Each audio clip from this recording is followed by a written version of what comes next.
আসসালামু আলাইকুম। চলে আসলাম নতুন আরও একটি ভ্লগ নিয়ে। আশা করি সবাই ভালো আছেন।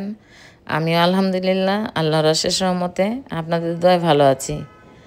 আমি ভ্লগার রোকসানা ঢাকা থেকে বলছি। খুব মোয়া খেতে ইচ্ছে করছিল, তাই রাতের বেলা 11টা বাজে তখন তো মোয়া বানাচ্ছি। তো মোয়ার রেসিপিটা আপনাদের সাথে শেয়ার করি নাই। যদি কেউ রেসিপি পেতে চান কমেন্ট করে জানালে ইনশাল্লাহ আমি নতুন করে রেসিপি বানিয়ে আপনাদের সাথে শেয়ার করব। তো কখনো আসলে আমার কিছু খেতে ইচ্ছে করে না, কিন্তু হঠাৎ করে মনে হলো যে একটু মোয়া বানাই, মোয়া খাই, তাই আর কি বানানো। আর এই গুড় আমার খালাতো ভাই দিয়েছিল, অনেক দিন হয়েছে, তো গুড়টা খাওয়া হইতেছিল না, তাই ভাবলাম একটু মোয়া বানিয়ে নিই। তাই আর কি রাতের বেলা মোয়াটা বানিয়ে নিয়েছিলাম। তো পরের দিন সকালবেলা তেমন নাস্তার বাস্তা করেছিলাম, কিন্তু সেগুলি আর আপনাদের সাথে শেয়ার করি নাই। তো দুপুরে ছেলের জন্য রান্না করব। তো রাতের বেলা আমার বাবা মায়ের জন্য দোয়ার একটা আয়োজন করা হয়েছে, তাই মা ছেলে কি খাবো, একেবারে একটু রাইস বেশি করে রান্না করছি, আর সাথে চিকেন ফ্রাই। ভাবলাম যে শেয়ার করি। আমি প্রায় সময় আমার ছেলের জন্য যেভাবে আমি রান্না করে থাকি আর কি। তো এখানে কিন্তু 3টা ডিম দিয়েছি, পেঁয়াজ, কাঁচামরিচ আর বাটার দিয়ে রান্না করলে ফ্লেভারটা খুব সুন্দর আসে। সিম্পল, আর একটু সয়া সস দিব। তো এই সিম্পল রাইসটা আমার ছেলে খুব পছন্দ করে। তো অনেকে এখানে ভেজিটেবল দেয়, চিকেন দেয় বা চিংড়ি মাছ দেয়। তো আমার ছেলে শুধু সিম্পল যে রাইসটা, সেই রাইসটাই সে খুব পছন্দ করে। তো একটু শুধু সয়া সস দিয়ে দিলাম, দিয়ে ভালো মতো মিশিয়ে এটাকে আমি নামিয়ে নিয়েছি। আর একটু কী সস দিয়েছিলাম সেটা মনে নাই। যাই হোক, এখানে প্রায় একটা মুরগির 3/4 ভাগ মুরগি, তো একটা রানের অংশ খাওয়া হয়ে গেছে। আমার ছেলেকে আমি আগের দিন খাওয়াই ফেলছিলাম।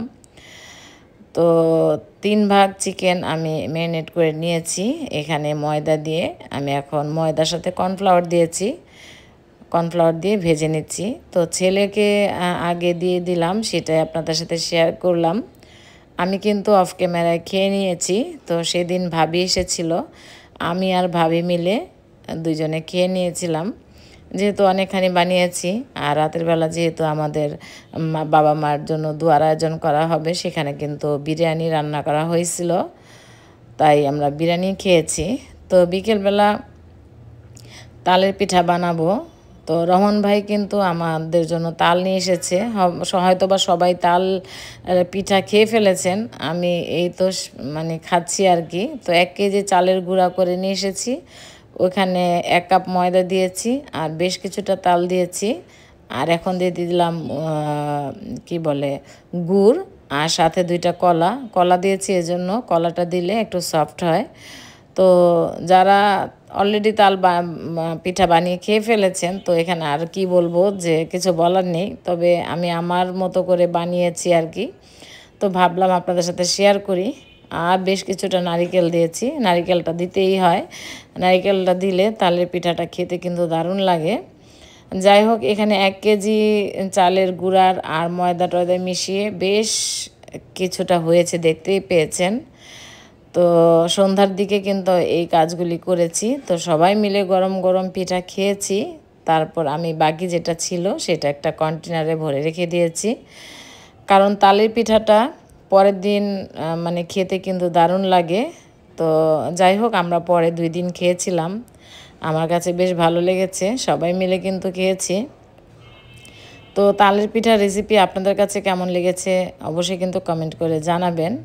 এক এক দেশে এক এক রকম বানায়, তবে আমি সব সময় দেখে এসেছি আমার শাশুড়িকে এইভাবে বানাতে, তাই আমি এভাবে বানিয়েছি।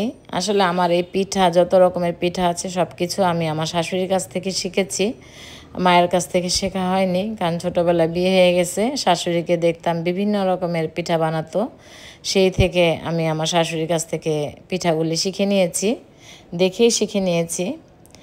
যাই হোক, আজকের আমার ভিডিওটি আপনাদের কাছে কেমন লেগেছে অবশ্যই কিন্তু কমেন্ট করে জানাবেন, জানাতে ভুলবেন না। তো এই তো পিঠা খেয়ে সবাই চলে আসলাম উপর 3 তলায় মায়ের বাসায়। তো বাবা মায়ের জন্য দোয়ার আয়োজন হয়েছে, এখন খাবার দেওয়া হচ্ছে। তো এটা কিন্তু আমরা সবাই মিলে আয়োজন করেছি। তো বিরিয়ানি ছিল, অল্প ছিল, বেশি ছিল না। 7 কেজি মাংস আর 5 কেজি চাল, এই ছিল আমাদের আয়োজন। ছোট্ট একটি ভিডিও নিয়ে এসেছিলাম, আশা করি ভালো লেগেছে। ভালো লেগে থাকলে লাইক কমেন্ট শেয়ার করবেন। আজকের মতো বিদায় নিচ্ছি, আল্লাহ হাফেজ।